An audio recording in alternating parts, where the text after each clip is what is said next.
retomar, después de estas semanas de pausa, el ciclo de cinema y educación que venimos desarrollando, en la tercera sesión, en el que, como indica la página web del Ateneo, revisamos cuestiones que tienen que ver con la educación, la relación de la educación con la sociedad, distintos países, distintas culturas y distintos sistemas educativos. Si en la primera sesión hoy empiezo todo con la historia ambientada en la Francia rural del norte, veíamos problemas de la enseñanza universal, escolar, infantil, el sistema educativo francés. En la sesión anterior, la hora, veíamos otro sistema, el sistema alemán, otro nivel de, digamos, casi preuniversitario, una película sobre educación y sobre política.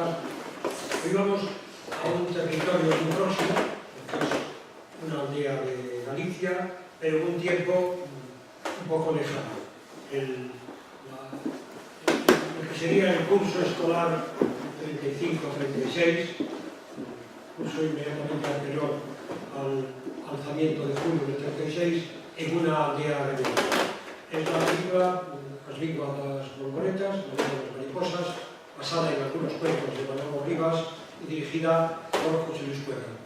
Para presentar esta película hemos invitado al profesor José Nogueira, ya conocido de la Ateneo, porque ya estuvo aquí a dar una conferencia que muchos de nosotros seguro que recordamos sobre Orson Welles con ocasión de su centenario, y el profesor Nogueira, que es además autor del texto que acompaña la versión galego de As linguas das borboletas que editó hace algunos años la Voz de Galicia y la Xunta.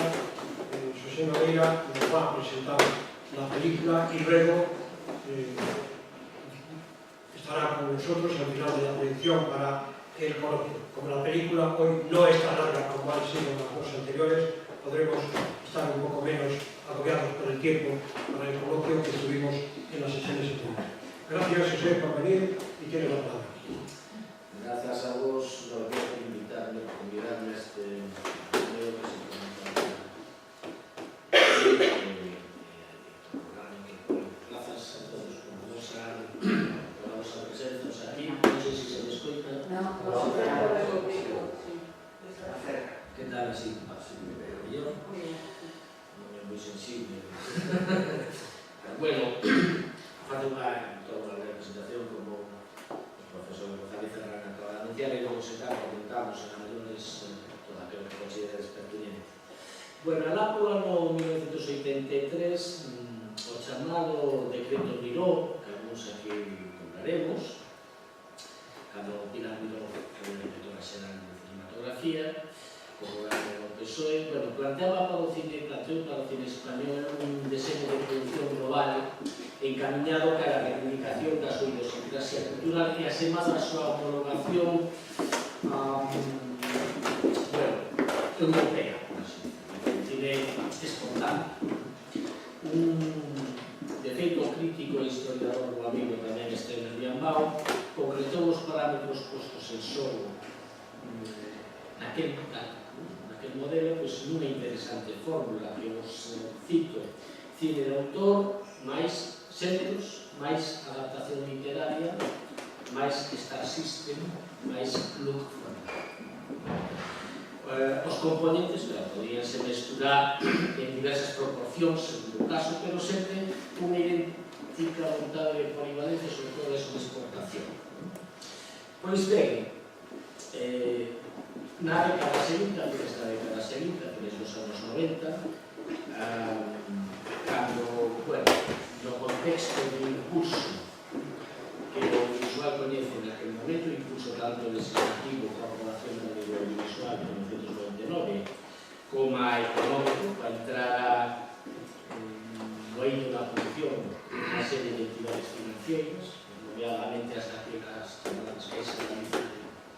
Caixa Nova, Bueno, pois este modelo usado desde a Xunta en aquel momento e apoiado, xa vos digo, económicamente, vai seguir esa fórmula na lei Miró, unha medida adaptando a mención no seu contexto, de maneira que vai ser unha adaptación de obras literarias galegas, preferiblemente contemporáneas, conhecidas, populares, nese momento, onde se quiso radicar unha das claves dunha produción que se quería, por unha banda, potente a nivel económico. Aquí estamos a falar, o caso que se nos ocupa, de películas con un orzamento equivalente totalmente ao que é a media dunha producción solvente española, e, por outra banda, singular, no sentido de vehicular, bueno, pois, uns textos, unhas historias, uns temas, inconfundiblemente galegos, nese sentido, que se pudese vender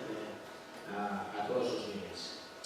Daquela, a fórmula pois se pasa a aplicar. E en películas como a que se nos ocupa, esa fórmula se traslada casi literalmente. É dicir, os textos que se al grupo filme que nos ocupa son Manuel Rivas, más Rafael Azcona, guionista, máis José Luis Cuerda, director, máis Fernando Fernández Gómez, a estrella, máis con formal cuidadísimo, mesmo, bueno, a nivel incluso de localizacións, dirección artística, ambientación, todo a cargo de Xosé Luis Carneiro, un dos realizadores máis singulares aos anos 80, en torno a unha serie documental que se titulara A Raya e que realizou casi unha investigación antropolóxica para este filme, para conseguir que as vacas que saísen fosen unha fruta autóctona galega, se cuidaron todos os detalles.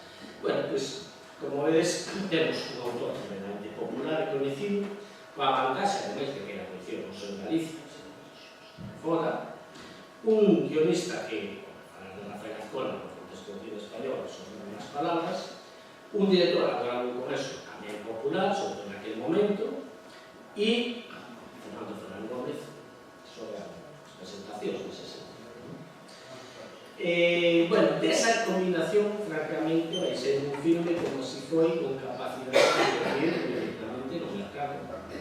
Porque a resto, sempre é importante lembrar esta cuestión, disfrutou dun acceso normalizado ás salas, mesmo dunha explotación normalizada e solvente noutros soportes posteriores, es decir, a comercialización en DVD, etc. Non só foi unha exhibición en salas. O das salas só falaremos en todo caso por aquí. Permitidme que adiante que aquí hubo unha competencia un pouco absurda no propio Chan Galego entre as salas que presentaban a película. Na versión original da que se rodou, que foi en castelán, en Guadeira, e na versión en galego, que aquí nos veros. E claro, muitas veces se planteou un problema, que era ver a versión en galego, sí, pero claro, ver a Fernando Gómez dobrado en galego, pero eso podemos en todo caso pensar para despois, non? En todo caso, atopou unha masa de público receptiva para a historia proposta desde aquí. Cando digo masa de público receptiva, me refiro, según os datos que eu teño recollidos, a casi a máis de 1.181.500 espectadores, casi 2 millóns de espectadores. Por tal, eso para unha película de España. E española, pois, é máis de 5 millóns de euros de recaudación naquela, non se serían moitos máis, por respecto das entradas, máis altos. É unha trayectoria comercial só en salas. Logo, bastante, José Luis Cuerda voltaba ao noso país 12 anos despois da realización unha película tamén moi estimada, que se chama moi popular, como Podemos que animar. É dicir, a adaptación daquela anónima de Festival de Flores que protagonizará a Alfredo Blanco. E, bueno, tamén vou traballar neste caso con Rafael Azcona. Neste caso, como xa sabemos casi todos, adaptando, densificando, artellando, articulando estes relatos, concretamente o que dá título filme, as mariposas e logo un saxo da Neua e Carmín, que formaban parte do volume que me quedes a mí, un volume moi comentario, moi exitoso, de maneira que mesmo o director mesmo guionista para facer a adaptación, que decíamos antes, mesmo director de producción tamén, Emiliano Tegui, porque o que acontece aquí tamén, que estamos a falar de producción galega, pero realmente deste modelo de producción que foi a cara a coproducción, é dicir, eran películas financiadas desde aquí, pero tamén como coproducción con empresas de fora, neste caso Producciones Escorpión, porque la de fuera es Ogetel, que aí bueno, este terrible sistema de coproducción que tenga España das autonomías, ¿no? Que funciona, podríamos entrar despois tamén. E, bueno, os resultados foron comparables entre o Bosque Animado e esta Lengua das Borboletas no sentido de, bueno, do éxito, da popularidade acadada. Pensar que a máis cuerda, bueno, era el director que garantía que al menos solvencia este tipo de proxectos. Un director moi curioso neste sentido, unha trayectoria moi singular, con películas un fílmico moi persoal e moi radical, na maioría, con películas como Total ou Amanece que no es poco, o La Marrana, ou Así en el cielo como en la tierra, películas, bueno, presididas por un humor moi mordaz, situadas no rosel dunha tradición hispana que vía desde as contas actílicas medievais ata Javier Ocena, sen esquecer a Quevedo, a Ramón Gómez de la Serra, aí é un pouco el medio de esa tradición cultural, pero ao mesmo tempo que en de desenvolver adaptacións literarias, en principio moito máis clásicas no lingüístico, no temático, como fora el Bosque Animado, foi esta, con idéntica solvencia, que é un registro moi diferente,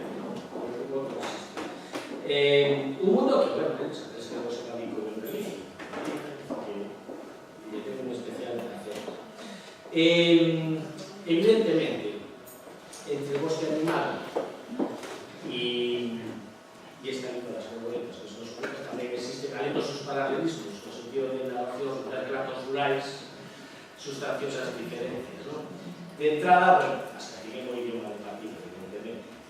Porque se escribe sobre el galego, entonces, claro, escribe en castellano, pero tamén respecto da natureza do material sobre que se trata. E con esto sí que quería señalar, es decir, Rivas presenta uns relatos da poesía, que hablan da súa poética habitual, do seu humor fácil como frontista, ¿no? Con todos os relatos cortos, pero tratase dun material que é unha reflexión obviamente clásica, unha reflexión moi acelerada sobre o funesco destino que se vieron implicados tanto os represaliados como os supervivientes do alzamiento fascista do 26. Neste sentido, bueno, traigo aquí unhas declaracións do propio Rivas. Rivas quedou moi contento desta actuación, defendeula en todos os medios e, bueno, valoraba especialmente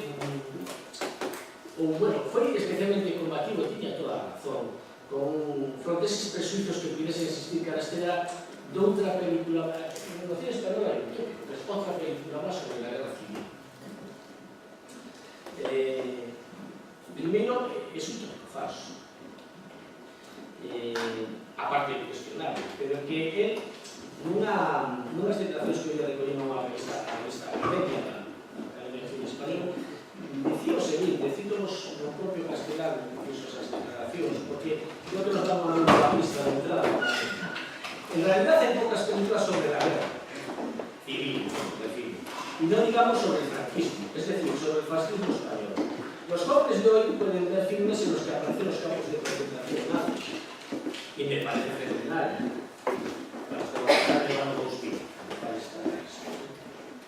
A nadie se le ocurrió reprochar a Spielberg que hiciesen otra película más sobre la Segunda Guerra Mundial.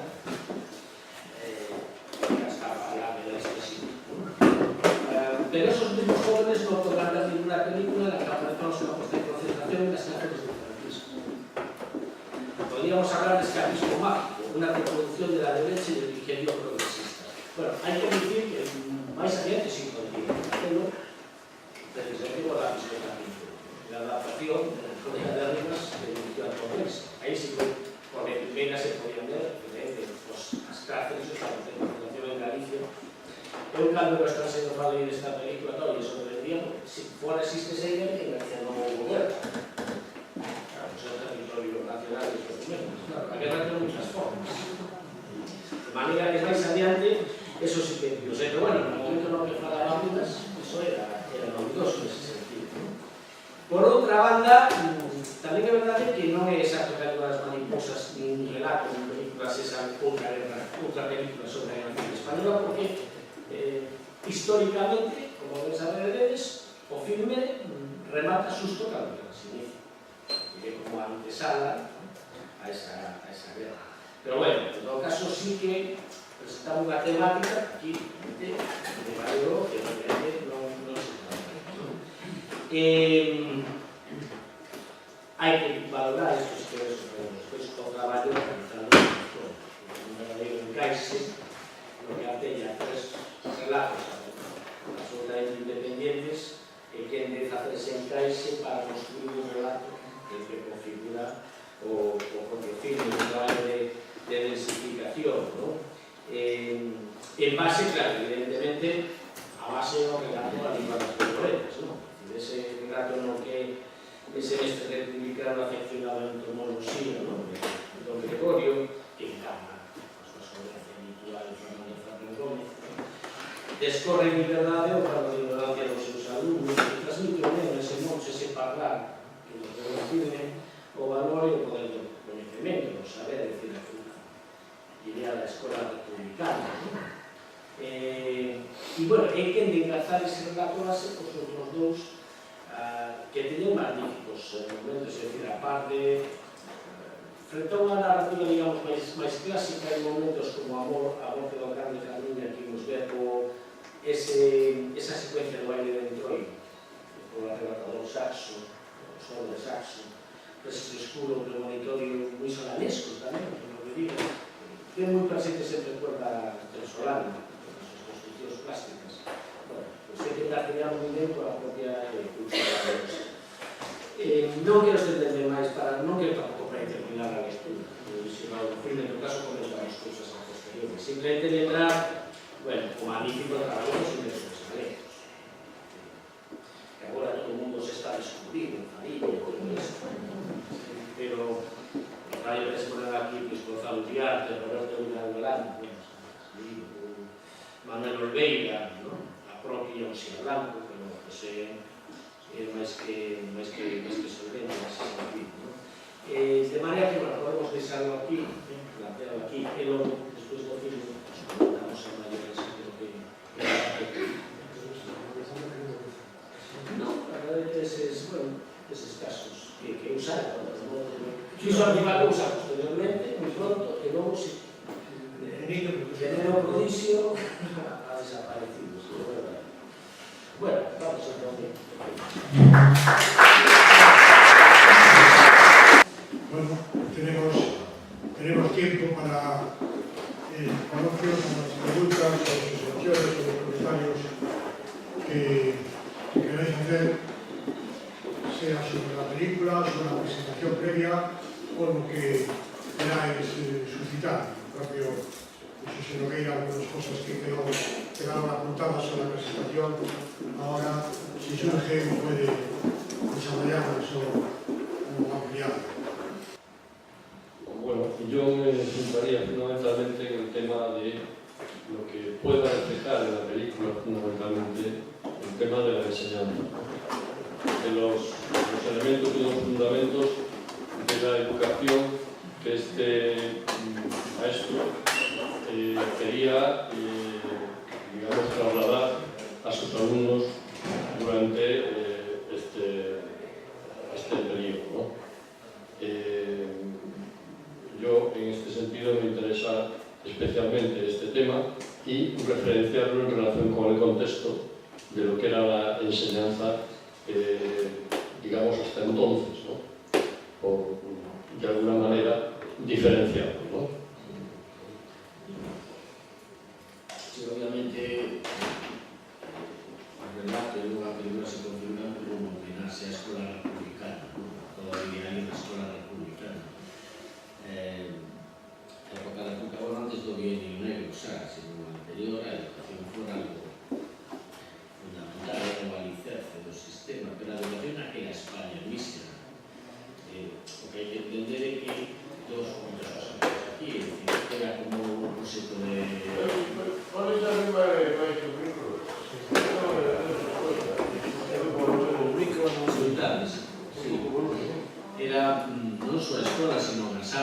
cine, o teatro, aí estaba na Barraca, na Zarroca, levar a educación, a cultura a todos os lugares, non só as cidades, non só as intercluyentes, sino a poboación, a esa, bueno, intentar construir ese país no que a xente tivese educación e, por lo tanto, fose libre, pudese ser libre. Isto é unha das primeiras cousas e, bueno, Rivas sonaba moi ben iso e a película creo que reflite moi ben, é dicir, un dos primeiros objetivos que do alzamento son os mestres republicanos. Foron unha dos colectivos, bueno, exterminados e paseados masivamente, como moita xente das artes e o teatro de todos estes ámbitos, non? Creo que nese sentido a película incide moitísimo, porque quizás igual de Azcona e os seus creadores, de aí que adquiren a película pero han ido o relato deste mestre, de Don Gregorio, independentemente que logo saiban fusionar moi ben os relatos de Carmiña e o relato do Saxo de Neua, pero esa cuestión, claro, é central, é basada no filme. E creo que recuperar a memoria dun colectivo e dun exterminio e unha persecución que prácticamente entre nós era de ser as primeiras veces que se facían.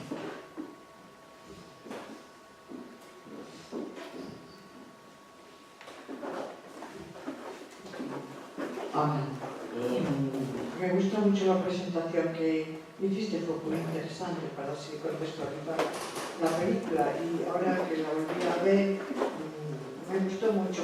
Creí que la unión así es, hay varios cuentos y tal, tenía una idea, pero no, tal como transcurre así el relato me pareció muy bien. Y hay una cosa que me llama la atención y es que está ambientada en el 36, es evidente. Y sin embargo, en todo lo de las fiestas, las romerías, los paseos, me daba la sensación de estar viviendo mi infancia. Yo nací en el 47. Sí. O sea que en ese aspecto, si el ambiente pueblerino y de festejo y de cotidianidad, yo lo viví exactamente igual, porque por supuesto tenía que ser en muchos sentidos muy distintos y publicarlo franquista. Y luego, algo que me aterrorizó realmente es la escena final, ese es un maestro, un buen maestro, un maestro amado por los niños, que no pega, que es respetuoso incluso con los padres de distintas ideologías, querido tal. Y de repente, así, en 2 días, esos niños que querían a su maestro, que ese cambio brutal en tan poco tiempo, porque los mayores entienden, ¿no? Aunque es un poco exagerado lo de Sastre y tal, y tal, un poco exagerado, pero bueno. Los niños, de un día para otro, da un poco de miedo. Gracias por la presentación.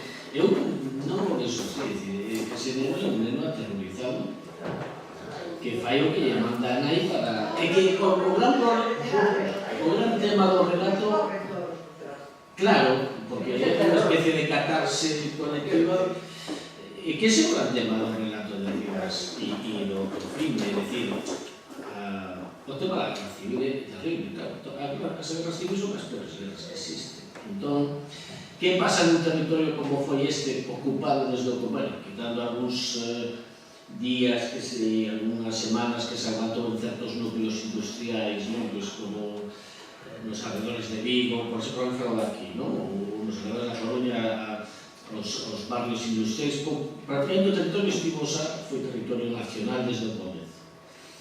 E a xente, bueno, paseaba sistemáticamente, como acabamos de ver aquí, nas cidades, en todas as cidades, na Coruña, en Vigo, en todos os lugares, se pasou todo o mundo. Claro, o personaxe ese tráxico do pai, dese Sastre, sobrevivir ou morrer defendendo algo nunha situación que casi non houve posibilidade de fazer. Pero claro, eso é clásico, é dicir, casi non sei se viviu morrer ou sobrevivir así, ou como vas a gestionar iso.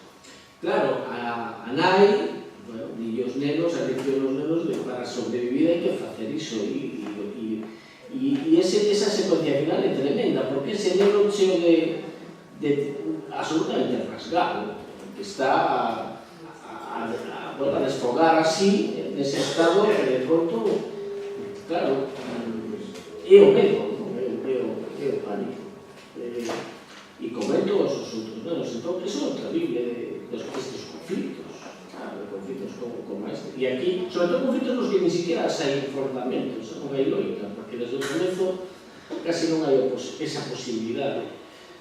Claro, eso é terrible, non? Dice, se queres sobrevivir, tens que renunciar a todo o que es. E como medo, pues claro, como esa imposición lava toda a resta. A reacción dos nenos tan... Porque son menos. É unha cousa a veces que non cala Fíxate que bastante, non? é bonito se notar bien caras palabras que lle ensinou. Esas palabras, espiritrompa, non sei que, eso non, eso é tremendo.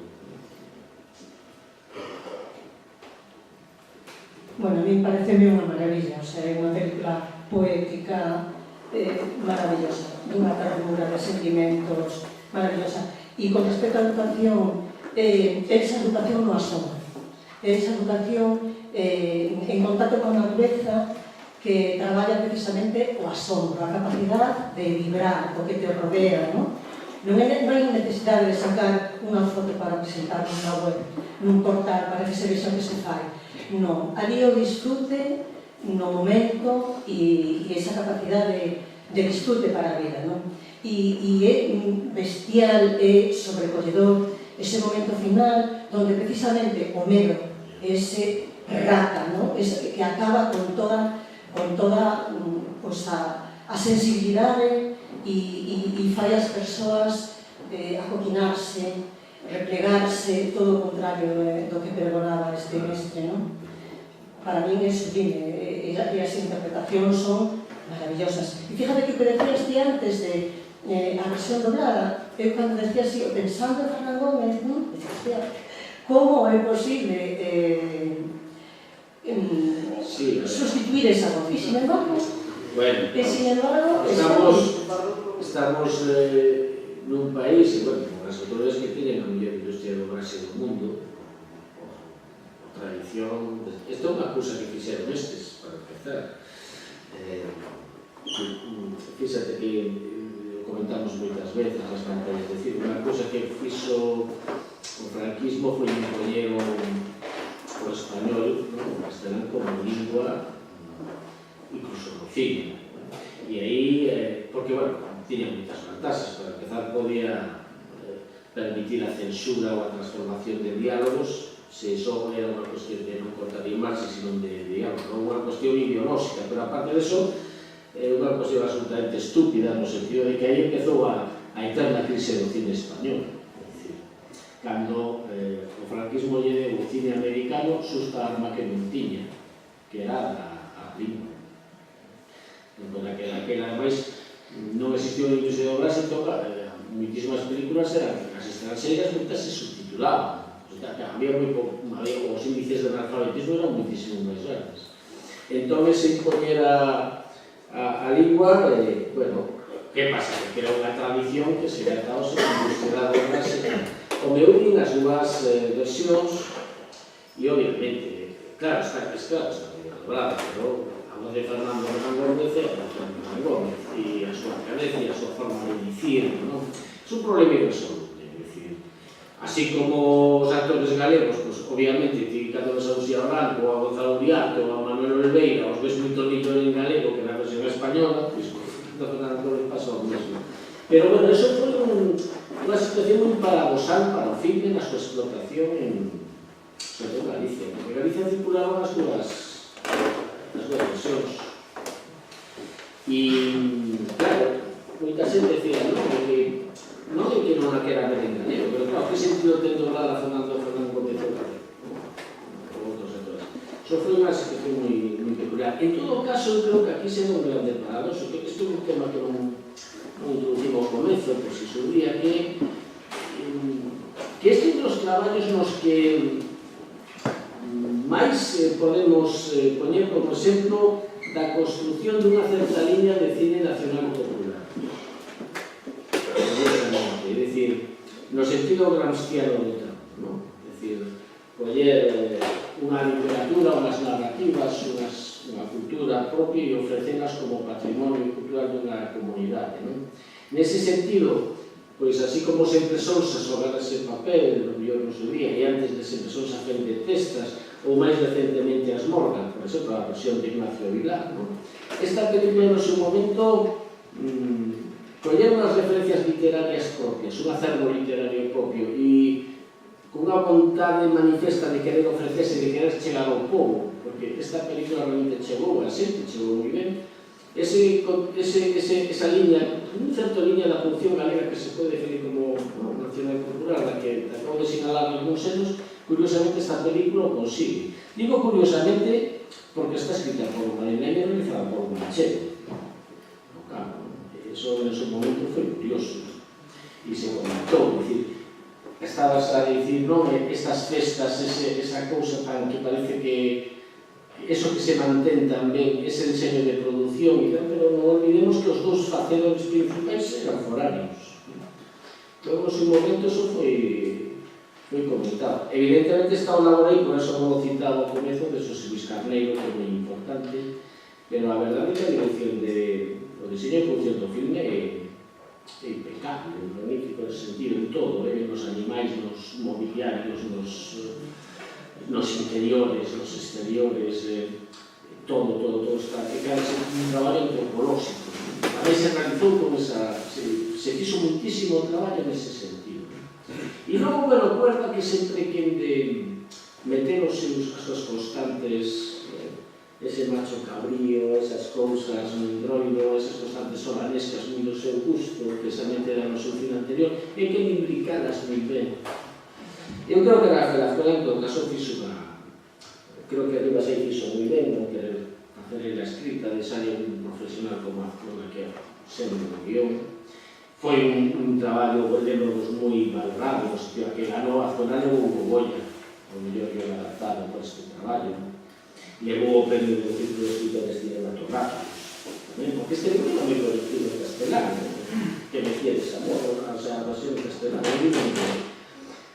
e nese sentido, pero bueno, é curioso como quizáis o que foi percibido como tan unha película que quizáis atento moi poucas reflectiran a idiosincrasia galega, aquela fose realizada ao cambio presente de fora, non? Eso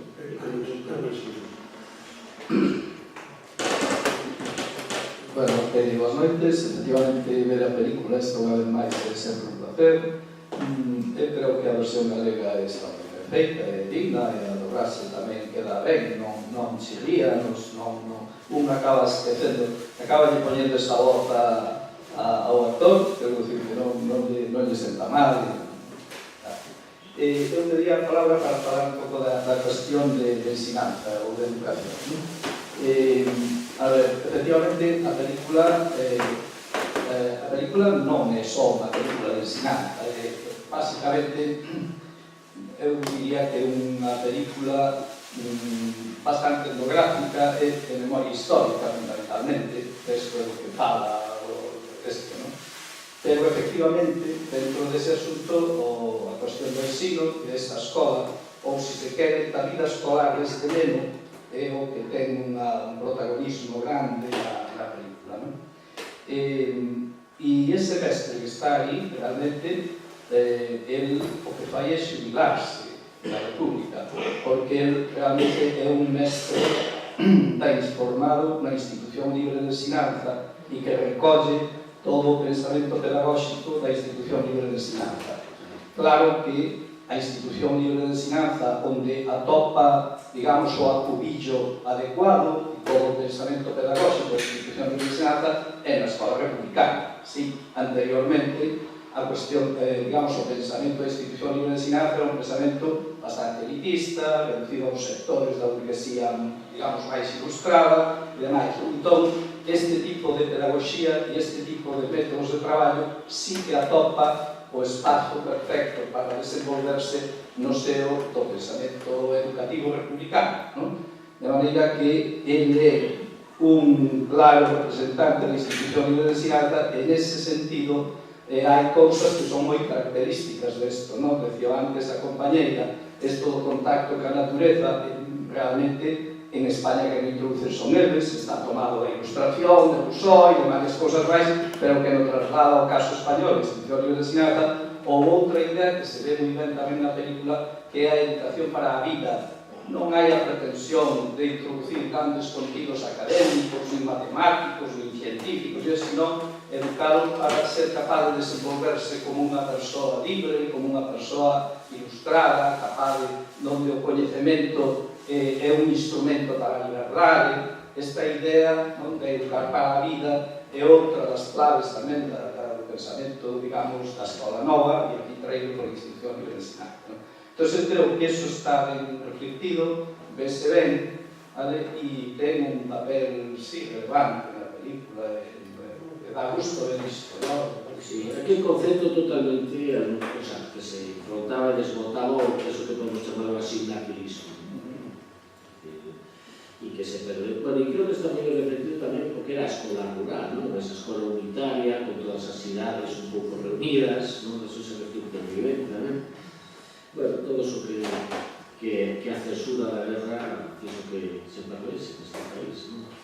Pero evidentemente, claro, hai un homenaxe aí con propio Rivas cando escribiu o relato e outros textos que ten esa institución de iglesia, ese diario republicano, ese llevar, ademais, eso que ti comentabas, eso sacarlo da élite e levarlo a todo o mundo, ese diario, é o que se homenaxea aí, non? E, bueno, que quedou eso, non? Entón, a minha película gustaba moito, penso que o máis importante, o máis significativo da película é o remate.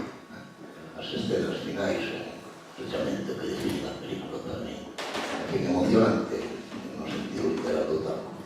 Quería preguntar unha cousa respecto da dirección da obra. Eu, cando se filmaron algunhas das escenas que aparecen na película en Pontevedra, na Plaza da Oreña, unha plaza ali emblemática de Pontevedra moi coñecida, eu existía por ali, por circunstancias persoais, pois eu estaba en Pontevedra e asistí frecuentemente a algunhas daquelas filmacións. E podo acreditar, por menos, mentre estuve por ali, que o director era moi exigente. Repetíanse as tomas con moita insistencia, que chega un momento en que, efectivamente, o tema do baile, o famoso baile coa cornúpeta, etc., que é unha das escenas máis bonitas, na miña opinión, da película, que no aspecto folclórico, que xa foi repetida moito. É dicir, Cuerda traballou, por lo menos na parte que eu coñecí, en serio. Pero, bueno, para ir a un tema máis concreto, o tema do crío, do chaval. En fin, é impresionante o papel do rapaciño, non? O que se me escapa é como se captou ese chaval. Cal foi o procedimento de captarlo? Supoño por algún casting, pero efectivamente é un aspecto que se me escapa, non? E teño unha dúbida que transmito un pouco a Xosé Nogueira, que eu non sei se na actualidade pervive esa escuda, esa procura de críos para papeles, etc.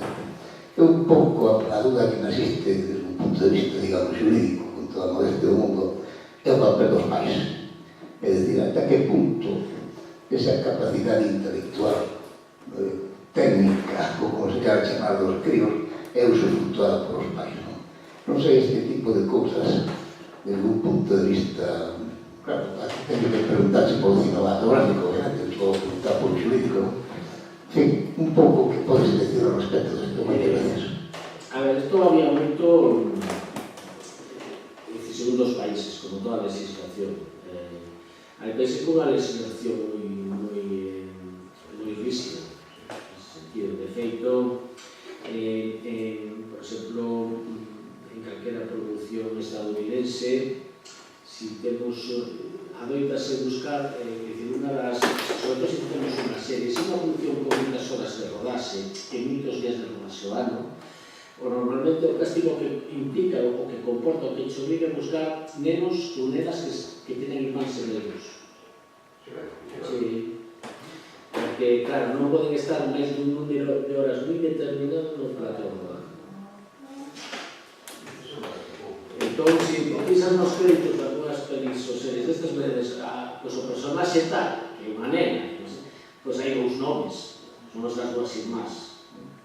Entón, non sempre se fai, depende das necesidades de producción, depende da extensión do papel e de como se produción, pero bueno, é un exemplo que poño de que hai legislacións que non tema dos menores das horas de traballo, dos usufructas e traballo tal, son moi rígidas. É o de sempre, varía tamén segundo os países, pero bueno, en xeral, en catalanes, digamos, mínimamente desenvolvido, a legislación nese sentido é bastante estricta. Será porque son, non deixa de ser un tema laboral, con menores, que hai que legislar moi ben. E, por exemplo, bueno, si por medio se mesturan cuestións desde educativas ata todo tipo, eso hai que cuidado moito e hai que se debe a ver, normalmente hai que seguir un protocolo moi rígido, moi establecido, de número de horas de traballo, de como se desenvolve todo iso. Pero bueno, tamén a verdade que varía según os países como todo, non? Pero bueno, en xeral, o que máis é moi regulamentado. Mellor non chegamos aos límites que te acabo de sinalar en certos países, pero bueno, e logo, bueno, te vai a topar os nenos, esos nenos que teñen que ter iso que non sei, máis que esas idades non lle puideches imaginar, non? Esa fotosenia, ese algo que ten, pero bueno, isto pasa en todo, é dicir, estos intérpretes que, vale, poden ser técnicamente moi bons, dous intérpretes son magníficos, igual de bons, pero, sabes, cando aparecen os dous no plano, hai un que come o plano, non hai un que centra o plano, hai ese intérprete que se divise en todas as olladas, nosas, non? O espectador. Eso non se aprende, eso se ten ou non se ten, esa fotoserie, esa fisicidade, que o mellor na realidade non atestan por moita xente, claro, os que metemos moitos actores e actrices, claro, a xente que a nos coñece, pois hombre, así tan natural, tampouco, bueno, pero que non é o natural, é como eso que ten na cámara, hai algo aí, non? Que fai que, bueno, eso que chamábamos mestres de Hollywood a fotoserie. A fotoserie, o magnetismo e a fisicidade, non? Da cámara. E eso non se pode aprender. Cos negros é moito máis evidente, claro, porque non é tempo tampouco de formarse técnicamente.